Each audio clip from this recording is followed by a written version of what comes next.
कोई आपकी प्रशंसा करे, कोई आपकी बड़ाई करे, जैसे ही बड़ाई करना और प्रशंसा करना चालू कर दे, आप वहां से चले चलो, बाहर निकल जाओ। या फिर आपके मोबाइल पर अगर कोई प्रशंसा कर रहा है, आपकी बड़ाई कर रहा है, तो मोबाइल का स्विच ऑफ कर दो। आप कभी अपनी प्रशंसा मत सुनना, और ना आपकी प्रशंसा ना आपकी बड़ाई सुनना। ये पतन का कारण है।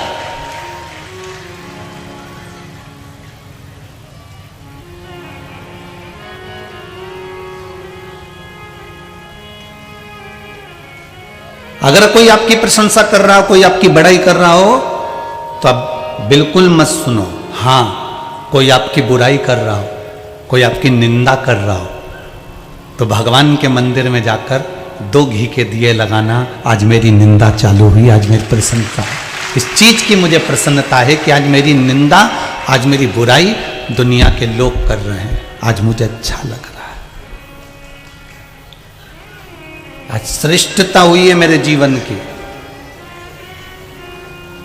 पतन का दूसरा कारण है हमारा धन। संपदा बढ़ गई, धन बढ़ गया, पैसा बढ़ गया, हमने लोगों को गिनना बंद कर दिया, पुराने संबंध समाप्त कर दिए, हम दूसरे से बात करना पसंद नहीं करते, हमारे पास इतना धन आ गया, वैभव आ गया कि हमें किसी की बातें अच्छी नहीं लग रही।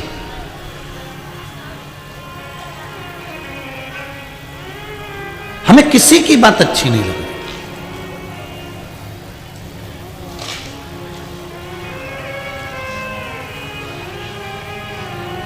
दूसरा पतन का कारण है हमारा धन, और तीसरा पतन का कारण है स्त्री। अगर आप पर स्त्री को देखकर ललायित होते हैं, लोभित होते हैं, पर स्त्री को देखकर अगर आप आसक्त होते हैं, तो ये भी आपके पतन का कारण है।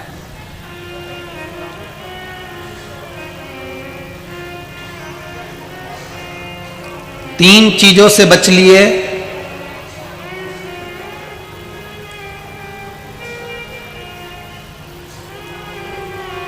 भगवान शंकर का एक शब्द अपने जीवन में उतार कर रख लीजिए। शंकर भगवान अपने भक्त से कहते हैं कि तू अपना चरित्र अच्छा रखना, तो मैं तेरा चित्र अच्छा रखूंगा।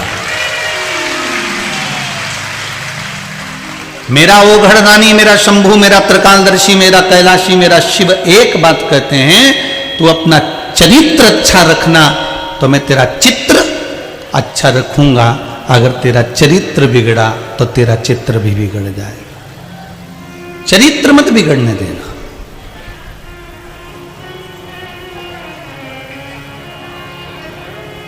शंभु के भजन में, शंभु के स्मरण में, शिव कथा में, शंकर के नाम जाप में, शंकर के भजन में आप जितनी देर लगो, उतनी देर में ना तो आपका धन बीच में आना चाहिए, ना स्त्री बीच में आना चाहिए, और ना आपकी बड़ाई, ना आपकी प्रशंसा बीच में आना चाहिए।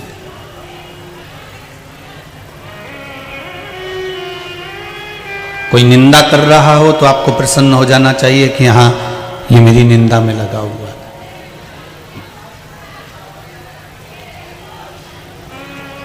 आज कई लोगों ने मिलकर ताने दिए आपको। कोई कहे कि आज इन्होंने मेरे को ताने दे दिए, मेरे को गालियां दे दी, मेरे को अपशब्द कह दिया। आप प्रसन्न हो जाना कि भोलेनाथ ने आज आपके मस्तक पर चंदन का तिलक लगा दिया है। वो ये अपशब्द कहकर कहे।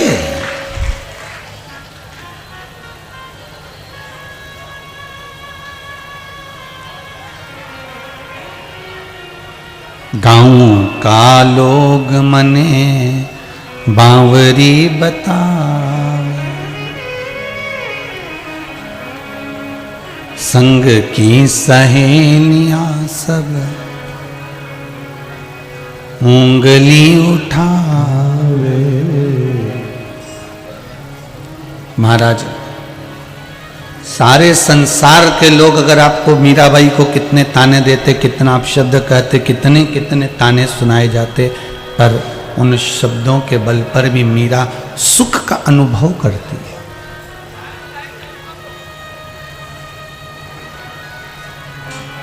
शंकर के भक्तों की सबसे बड़ी विचित्रता यही है कि आपका अगर चरित्र ठीक है तो आपका चित्र ठीक हो सकता है। आपका चरित्र अगर ठीक है तो आपका चित्र ठीक हो सकता है।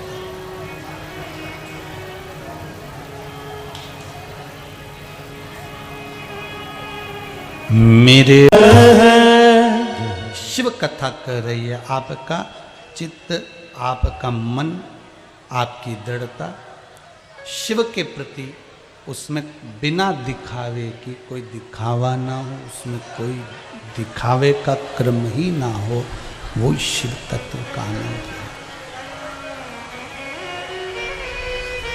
है। दिखावे से वंचित हो जाए।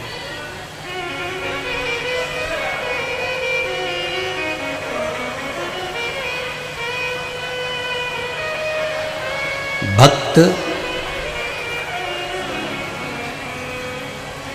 तीन आकर्षण से अगर बच गया,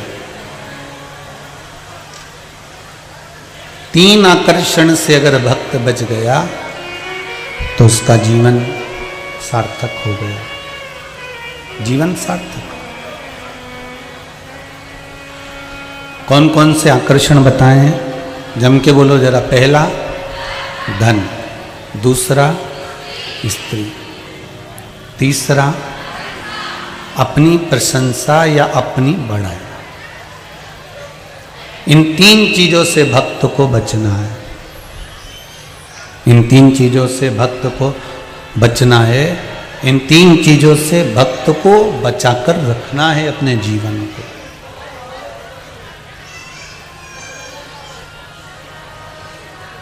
अगर इन तीन चीजों से आप बच गए तो आपका जीवन सार्थक हो गया।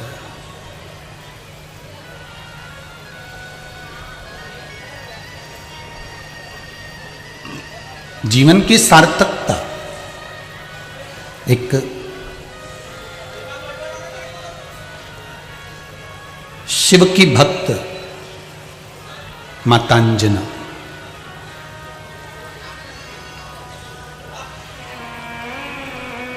कभी आप लोगों ने विचार करा अपने जीवन में कि शंकर भगवान का एक अंश, शिव जी का एक अवतार, रुद्र अवतार में से एक अवतार श्री हनुमान जी महाराज हैं।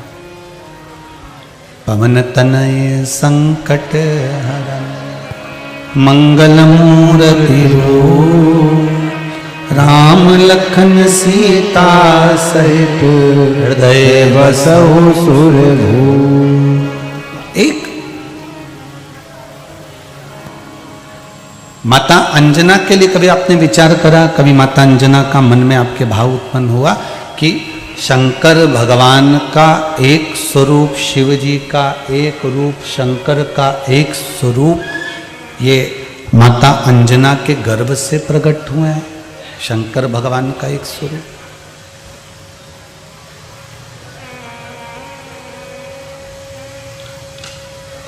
कभी ऐसा अपने मन में कभी विचार किया ऐसा कि अंजना माता के गर्भ से शंकर भगवान का एक स्वरूप प्रकट क्यों हुआ? ऐसा क्या अंजना माता ने करा था?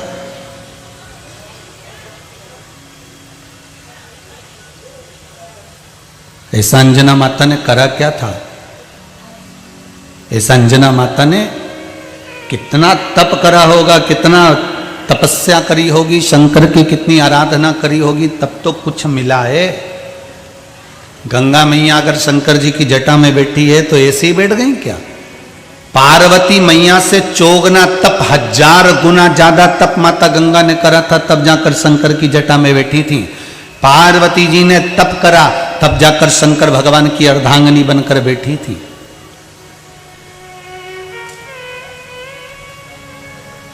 सती मैया ने तप करा था, तब जाकर शंकर भगवान की अर्धांगिनी बनकर बैठी थी। उमा माता ने तप करा, तब जाकर अर्धांगिनी बनकर बैठी। नंदीश्वर ने कितना तप करा, तब जाकर शंकर के दरवाजे पर नंदी बैठा। भृंगी, श्रृंगी, ये जितने भी हैं, इन्होंने कितना कितना तप करा होगा, तब जाकर कहीं शिव मिले, तब जाकर शंकर मिले। कितना तप करा।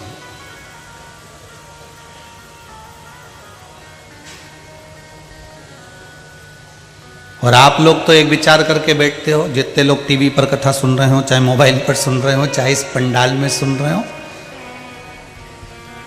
आप लोग तो एक विचार करके बैठते हो कि मैं 2-4 दिन 2-4 सोमवार शंकर जी के मंदिर जाऊं और शंकर जी मेरी मनोकामना पूरी कर दे।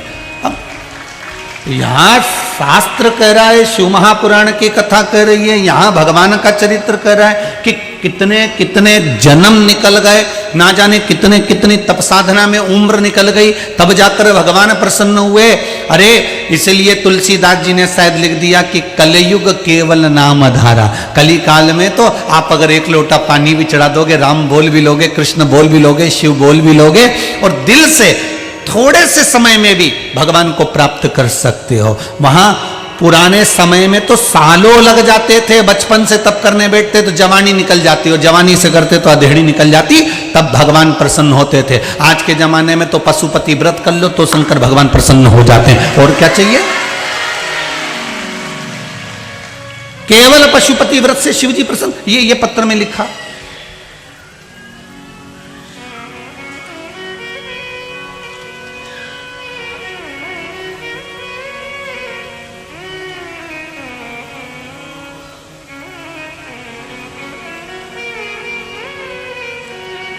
दिनेश शर्मा, गंजपारा दुर्ग, छत्तीसगढ़। कहीं बैठे हो तो हाथ जरूर हिलाइएगा। आप ही हैं? हर हर महादेव बोल दो एक बार। आपने लिखा है, गुरुजी आपकी व्यासपीठ से सुना था कि पशुपति व्रत करना चाहिए। विश्वास तो नहीं था कि व्रत करने से क्या भगवान मनोकामना पूरी कर देते हैं, पर हमारे क्षेत्र के कई लोग उस व्रत को कर रहे थे तो हमने भी उस व्रत को करना प्रारंभ करा। गुरुदेव 3 व्रत पूरे हुए और मेरी 3 मनोकामना थी वो पूरी हो गई। इस पत्र में इन्होंने लिखा। और चौथा व्रत आया और हमारे भिलाई में शिव महापुराण की कथा हो गई। इससे बढ़कर और क्या चाहिए? अब तो पहले इन्होंने एक और चीज लिखी है, गुरुदेव इतने चमत्कार इस व्रत के देखे हैं कि मैं इस पत्र में लिख नहीं सकता, इस पत्र में उसका मैं वर्णन नहीं कर सकता। इतने चमत्कार इस व्रत के देखे। ये विश्वास है आपका, ये भरोसा है आपका। पहले कितना तप करना पड़ता था, साधना करना पड़ती थी, व्रत करना पड़ते थे, उपासना करना पड़ती थी।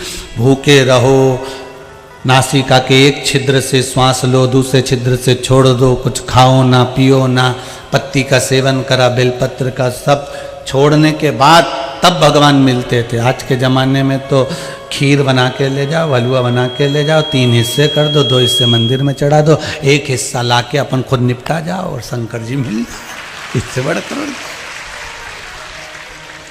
अभी इतनी सरलता में अगर शिव मिल रहे हैं तो इससे बढ़कर सौभाग्य क्या हो सकता है बाबू?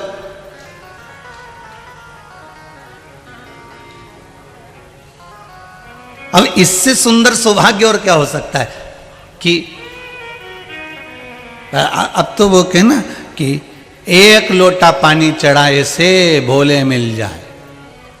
1 लोटा पानी चढ़ाया, शंभु मिल गया। शिव प्राप्त हो गए।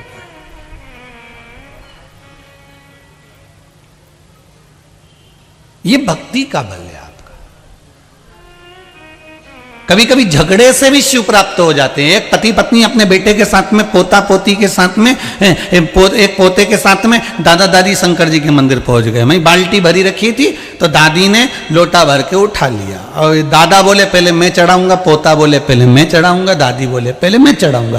तीनों झगड़ा कर रहे वो शंकर जी के ऊपर। शिवलिंग नीचे, तीनों ने लोटा पकड़ लिया, कलश पकड़ लिया, वो कि मैं चढ़ाऊं, वो कि मैं चढ़ाऊं, वो कि मैं चढ़ाऊं। इतना में तो लोटा गिर गया नीचे, शंकर जी के लग गई।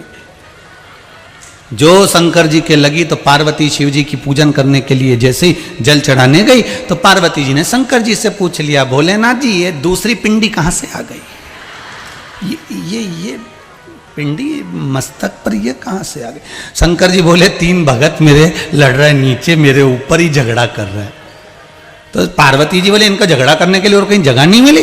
तो कि पता नहीं, पानी चढ़ाने के लिए झगड़ा कर रहे थे, पति के मैं चढ़ाऊं, पत्नी के मैं चढ़ाऊं, पोता के मैं चढ़ाऊं। इतने में पार्वती जी बोली, 1 मिनट भी अब कैलाश पे मत रुको, तुरंत नीचे जाओ और उनको आशीर्वाद दे के आओ। शंकर जी ने पूछा, वो क्यों? पार्वती जी बोली, अभी तो कर्म फोड़ा, हाथ पैर तोड़ दें, उससे अच्छा पहले चले जाओ। तुम तो पहले जाओ और पहले वर दे कर आओ, जाओ यहां से जरा जल्दी से। तब भोलेनाथ जी नीचे गए, उनसे मिले, दादा तुम ध्यान रखना हमारा, हो मंदिर आओ मना नहीं है, शंकर जी का पूजन करो मना नहीं है, शिव की आराधना करो मना नहीं है, पर शंकर को कोई चोट ना पहुंचे इसका ध्यान भी हमको रखना पड़ता है। शंकर के मंदिर में जाने के बाद शिव की शिवपिंडी को, शिवलिंग को जब आप स्नान करा रहे हो, पिंडी को, शिवलिंग को जब स्नान करा रहे हो, तब ध्यान रखना अपनी चूड़ियों को पीछे करिए, कड़े को पीछे करिए, अंगूठियों को साइड में रखिए, तब जाकर भगवान शंकर को आप घिसना प्रारंभ करो। नहीं तो साधारणता से जल चढ़ाओ, दूध चढ़ाओ, पंचामृत चढ़ाओ, अपने हाथ की अंगूठी से, नख से, शरीर के किसी चीज से हमारे देव अधिदेव महादेव को कोई चोट ना पहुंचे। देव हमारे घर के बुजुर्ग को, हमारे घर के बड़ों को हम कितने धीरे से उतारते हैं, सीढ़ियों से उतारते हैं। तो बोलो सही है कि गलत है? अम्मा जरा ध्यान रख के, दादी जरा ध्यान रख के, दादी नीचे गिर जाएगी, पानी पड़ा फिसल जाएगी।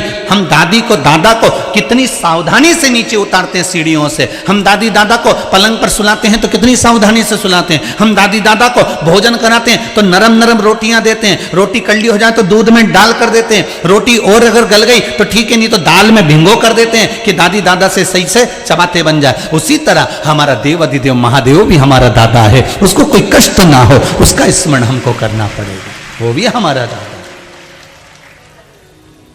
अगर वो दुखी तो हम कहां के सुखी, उसको दुख ना हो। कभी विचार करिए अपने जीवन में कि अंजना माता ने ऐसा कौन सा तप कर दिया था, अंजना माता ने ऐसी कौन सी साधना कर ली थी, अंजना माता ने ऐसी कौन सी तपस्या कर ली थी जिसके बल पर उनको देव अधिदेव महादेव पुत्र के रूप में मिल गए।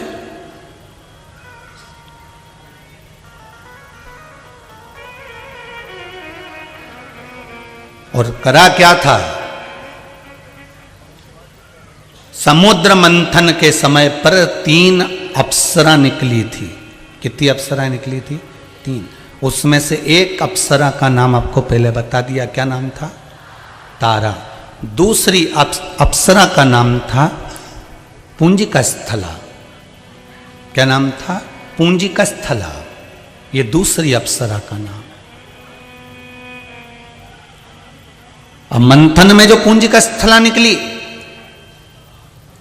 बड़ी सुंदर थी। जैसी तारा सुंदर वैसी पुंजिका स्थला सुंदर।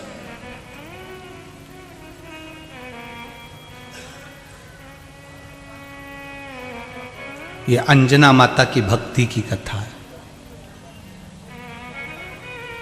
अंजना जैसी भी कोई भक्त नहीं होगी शंकर की।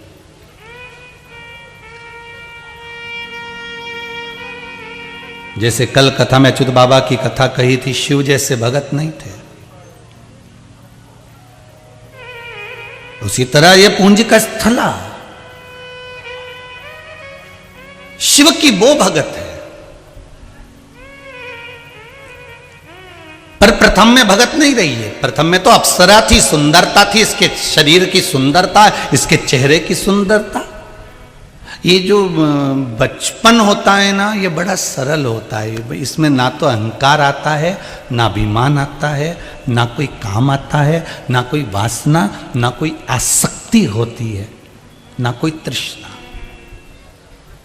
छोटे से बच्चे को आप, छोटा सा बच्चा बिल्कुल, उसको अब पैसे मंगे आपसे और आप उसको एक नोट की गड्डी उठा के दे दो तो उसको नोट की गड्डी से मतलब नहीं रहेगा। उसको तो वो 5 रुपया, 2 रुपया, 1 रुपया चाहिए।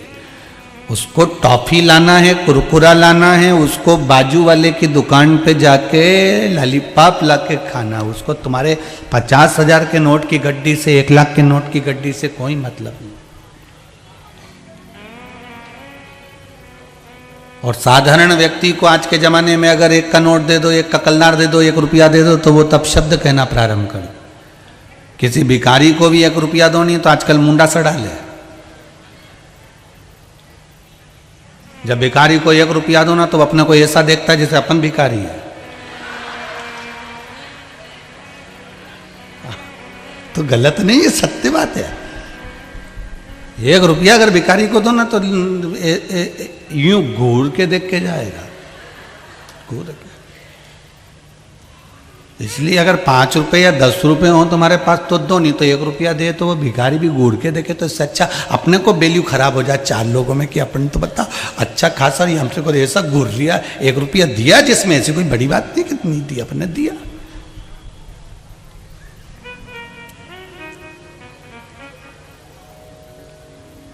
अब बचपन में कुछ ऐसा क्रम रहता ही नहीं व्यक्ति के भीतर, पर जैसे जैसे जैसे जैसे जैसे जैसे जवानी आती जाती है वैसे वैसे वैसे वैसे दर्पण के सामने थोड़ा सा टिकना लोग चालू कर देते हैं और जवानी आती गई और इसका अहंकार बढ़ता चले गया। 4 घंटे तक नैन को घिसे, ये नैन कटर से घिसे और ये नैन मोबाइल में घिसे है, बस घिसे 4 घंटे।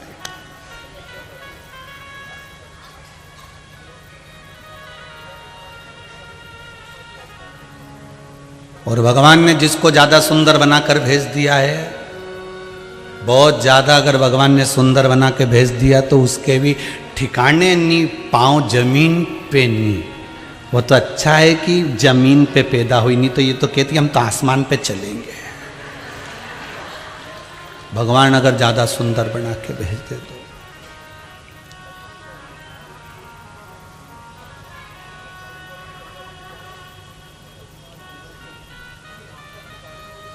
अब तारा भी उतनी सुंदर थी और पुंज का स्थला भी बहुत सुंदर थी। कहते तारा से ज्यादा सुंदर पुंज का स्थली थी। मंथन में निकली थी समुद्र के, अप्सरा कोई साधारण हो सकती है?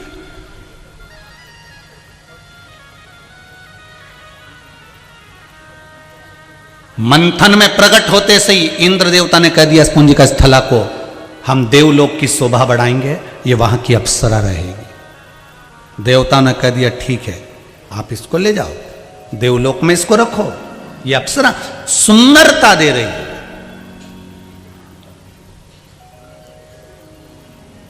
अब कई बार अगर व्यक्ति के भीतर सुंदरता का अहंकार आ जाए, धन का अहंकार आ जाए, सत्ता का अहंकार आ जाए, वैभव का अहंकार आ जाए, कई बार पुत्रों का भी अहंकार हो जाता है। तुम मेरे को जानते नहीं हो, मेरे बेटे हो ना, एक तो मां नौकरी करे, एक मां नौकरी करे। महाराज तुमने भी देखा क्या है, मेरा एक बेटा वहां, एक बेटा वहां, तो हमने भी कह दिया फिर तू कहां? तो क्या हम फ्लैट में? तो हमने कहा जब बेटा डॉक्टर कलेक्टर तो उसके पास रहना, तो फ्लैट में काहे को पड़ी हो? मेरा एक बेटा इस पोस्ट पे है, उसको तो बंगला मिला है, उसके पास में ये है। मेरा दूसरा बेटा वहां विदेश में इस पोस्ट पे, इतना रुपया तो उसको करोड़ों का तो महीने का मिले। हमने कहा तुम कहां? हम फ्लैट में। ठीक है, क्या कर रहे हो फ्लैट में?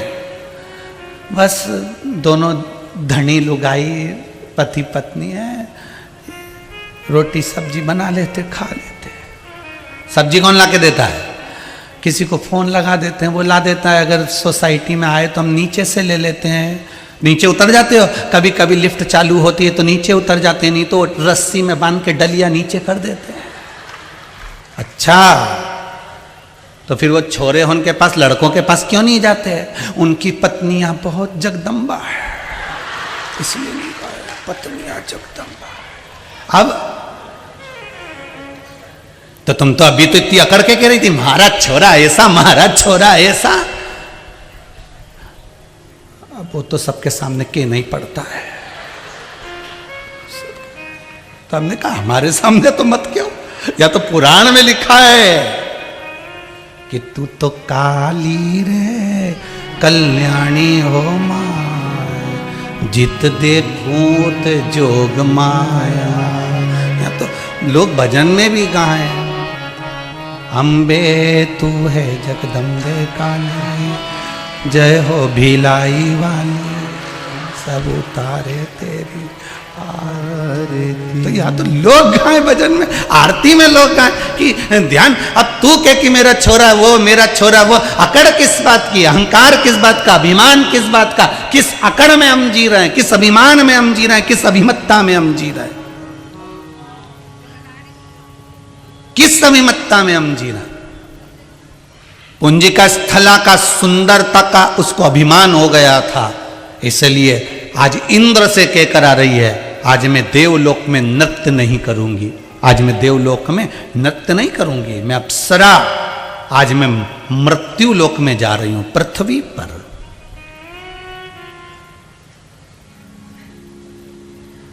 आज मैं पृथ्वी पर जा रही हूं।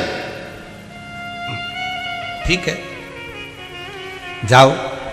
नीचे गई, सुंदरता का अहंकार इतना था, दुर्वासा ऋषि बैठकर तप कर रहे थे, दुर्वासा बाबा बैठकर तप कर रहे हैं, साधना कर रहे हैं, नेत्र बंद हैं, भगवान की स्मरण में डूबे हैं। और ये पुंजिका स्थला दुर्वासा बाबा को जो देखी, सुंदरता तो थी दुर्वासा ऋषि की, पर इसने उनके साथ कोई विवाह के लिए कुछ क्रम नहीं करा, इसने तो केवल हंसी उड़ाने के लिए, मजाक करने के लिए हाथ में पानी लिया और दुर्वासा बाबा पर फेंका।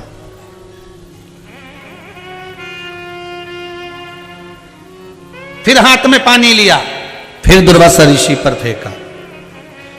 इस पुंजिका स्थला ने फिर पानी लिया, फिर फेंका। दुर्वासा ऋषि के नेत्र खुल गए। नेत्र खुलते से ही बोले, तुम कौन हो? मैं समुद्र मंथन में निकली अप्सरा पुंजिक स्थला हूं।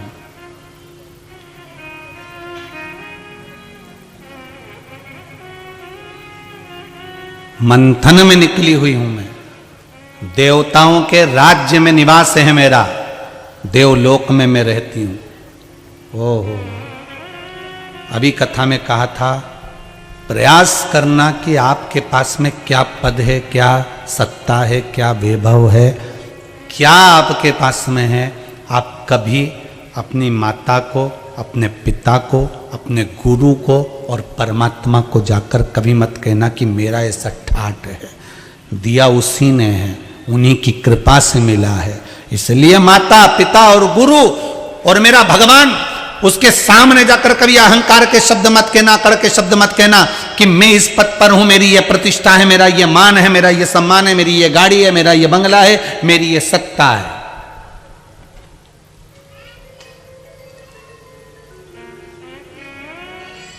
अपने पुराने समय को, अपने पुराने समय को जो व्यक्ति भूलता नहीं है, वो जिंदगी में आगे बढ़ता चले जाता है। पुराना समय मत भूलिए।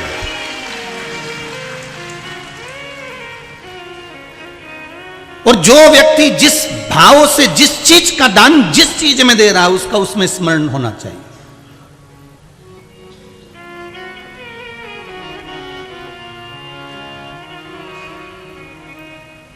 आप लोग बिठले सेवा समिति की रसीद कटवाकर या आशीष जी को जो आप देते हो गौशाला के लिए लिखाकर, या कुबेरेश्वर महादेव के मंदिर निर्माण के लिए देते हो, या आजीवन भोजन भंडारे के लिए देते हो, या सैया दान के लिए देते हो, उसकी रसीद में से आप कभी भी आकर सीहोर में, हम वहाँ पर हों ना हो, आप जाकर कभी भी आप जाकर मिलाना कि सीहोर वाला महाराज पंडित प्रदीप मिश्रा ने तुम्हारे धन में से लेकर कोई मकान बना लिया हो, कोई ज़मीन बना ली हो, कोई जायदाद बना ली हो, उसने अपने कमरे में कहीं एसी लगा लिया हो, उसके कमरे में, उसके वॉशरूम में कहीं गीजर लगा हो। आज भी हम जैसे थे, इसलिए ये माताओं ने भी कहा कि गुरुजी गाड़ी लेके आते, तुम तो बस में बैठ के आ गए कथा करने के लिए।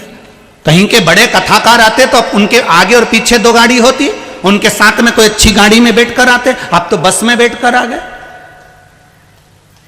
आज भी अपने पुरातन चरित्र को मत भूलना, इसलिए हम मौका मिलता है बस में सफर कर लो, जजमान जैसी व्यवस्था कर दे, ट्रेन में टिकट करा दे ट्रेन में जाओ, बस में टिकट करा दे बस में चले जाओ, जैसा बुला ले, शंकर की कथा वाचना है, शिव का भजन करना है, जाओ उसकी भक्ति में डूब जाओ। तुमने जो दान दिया कुबेरेश्वर महादेव को, उस दान का 1 रुपया भी खाना पसंद नहीं करते कि 1 रुपये का अन्न भी खा लें। अपनी मेहनत का खाओ, अपनी मेहनत का कर्म करो, उसके दरवाजे की चाकरी करो।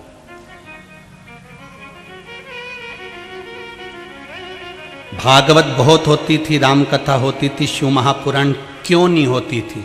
क्या कारण था? शिव पुराण नहीं होने का कारण क्या था? क्योंकि इसी पुराण में लिखा है कि शंकर भगवान पर चढ़ी हुई वस्तु का भोग नहीं कर सकता, चाहे ब्राह्मण क्यों ना हो, वो भोग नहीं कर सकता। इसी शिव महापुराण में, गीता प्रेस गोरखपुर की शिव पुराण को उठाकर पढ़ लो, उसमें लिखा हुआ है कि शंकर भगवान पर कोई वस्तु चढ़ी है, उसका भोग एक गृहस्थ आश्रम वाला नहीं कर सकता। उसके लिए या तो वैरागी करेगा, त्यागी करेगा, साधक करेगा, साधु करेगा, संत करेगा, जिसने अपना परिवार छोड़ दिया वो करेगा। तो हम भी तो उस पर अमल करें कि ये शिवलिंग के बराबर है शिव महापुराण की पोथी, इस पर कुछ चढ़ा है तो उसका भोग नहीं हो, वो गौ माता को, वो वृद्धाश्रम में, वो भोजन भंडारे में, वो लगता रहे कुबेरेश्वर महादेव में। हम क्यों उसका भोग करें अपने जीवन में?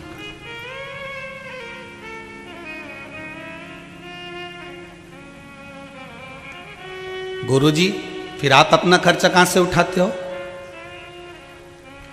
इतने भगत मिलने के लिए आते हैं, यहां से जाते आते मिलते जुलते, वो भी तो कुछ प्रदान करते। ब्राह्मण भिक्षा पात्र से अपना जीवन जीता, तुम्हारे धन के वैभव पे नहीं। इसलिए बार बार कथा में कहते हैं, कथा आपको नहीं सुना रहे हैं और ना आप करवा रहे हो। कामाख्या सेवा समिति भी अच्छे से सुन लेना, ना तो आप कथा करवा रहे हो, ना सियोर वाला महाराज कथा कर रहा है, और ना इतने लोग टीवी के माध्यम से, यूट्यूब के माध्यम से, ना पंडाल में लोग कथा सुन रहे हैं। शंकर कथा करवा रहा है, शंकर कथा बाच रहा है और शंकर कथा सुन रहा है। शिव है तो कथा है, श्वास शिव का रूप है। जब तक श्वास शिव के रूप में चल रही है तब तक कथा हो रही है, भगवान का भजन हो रहा है। जीवन में आपके भी निवेदन है, आपके भी जीवन में एक काम अपने जीवन में कोई ऐसा कर कर जाना कि जिंदगी में, देखो आते हैं लोग और चले जाते हैं, हम भी जाएंगे, आप भी जाओगे, कोई पट्टा करा के नहीं आया कि ये रुके गई। मरना तो सबको है, गुलाब जामुन खाओगे तो भी और बादाम खाओगे तो भी, चाहे कितने भी प्यार साबुन से नहा लो, निपटोगे तो, मरोगे तो, चाहे कितना भी शैम्पू लगा लो, झड़ेगा तो। तुम तो कितना ही अच्छा अच्छे से नहाओ, कितना भी श्रृंगार कर लो और कितना भी अच्छा खा लो, मरना तो निश्चित है। पर निवेदन है, भगवान ने जो शरीर बनाकर भेजा है, हर एक मनुष्य को भगवान ने कुछ देकर भेजा है, उस गुण को हमें प्रकाशित करना है और कुछ अच्छा कर कर फिर इस संसार से जाना है। कुछ अच्छा कर, बाद तक लोग याद करें कि हाँ आज बाबा की कृपा है, शिव कथा है, कुबेरेश्वर महादेव हैं, बाबा करा रहा है, ठाकुर जी कल्लू जी महाराज कर रहे हैं, तो उनके आश्रित है। तुम्हारा धन वैभव नहीं,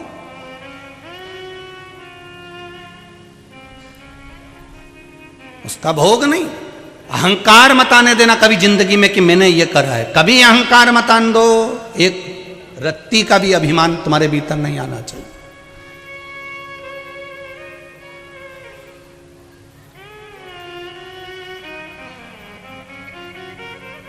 और बहुत नीचे रहना चाहते हैं, ये टीवी के माध्यम से इतना प्रचार हो गया कि सवेरे मॉर्निंग वॉक करने भी नहीं जा सकते, बड़ी आफत खड़ी हो जाती है, बड़ी आफत है। कभी कभी हमारा भी तो मन करता होगा वो गुपचुप खाने का, तो नहीं करता, कोई पानी पतासा अपन भी खाएं, पर किसी के ठेले पे चढ़ ले जाए और इतना में कहीं का ना फोटो खींच लिया लगा दे।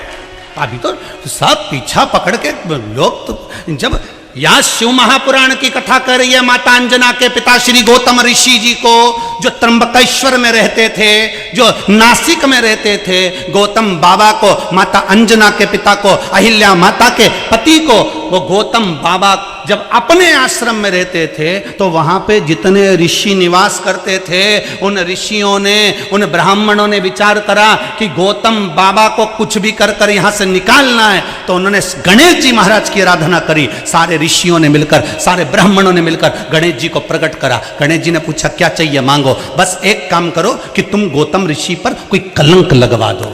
गौतम ऋषि पर कलंक? क्या कलंक? कुछ भी करो पर गौतम ऋषि पर कलंक होना चाहिए। भगवान गणेश कहते किसी का बुरा मत करो, तुम ऋषि हो, तुम ब्राह्मण हो, तुम संत हो, नहीं नहीं कुछ भी करो पर गौतम बाबा पर कलंक लगाओ और यहां से भगाओ, कुछ भी करो। तो भगवान गणेश जी ने खूब समझाया, नहीं माने। तब गणेश जी ने पूछा तुम बताओ मुझे करना क्या है, तो कहा तुम गाय बन जाओ। गौतम ऋषि के पास जो जमीन है उस जमीन पर तुम चरना, कुछ खाना, दुबली पतली गाय बन जाना, बिल्कुल जिसमें प्राण चल रहे हो मात्र, और कुछ शरीर में नहीं हो, हाड़ मांस सब समाप्त हो गया हो, ऐसी गाय बन जाओ। उससे क्या होगा, जब गौतम ऋषि की आप उस भूमि पर कुछ खा रहे होगे, गौतम ऋषि वहां से निकल कर जा रहे होंगे और वहीं पर आप अपने प्राण त्याग देना। हम कह देंगे कि इसने गौ हत्या कर दी और उसको यहां से भगा देंगे, उसको यहां से भगा देंगे। गौतम ऋषि के उस भूमि पर गणेश जी गाय बन गए, पर ऋषियों के हाथ गणेश जी ने जोड़ लिए, ब्राह्मणों के हाथ गणेश जी ने जोड़ लिए, संत महात्मा के हाथ गणेश जी ने जोड़ लिए। मेरी विनती स्वीकार करो, इस ऋषि पर श्राप मत लगवाओ, इस ऋषि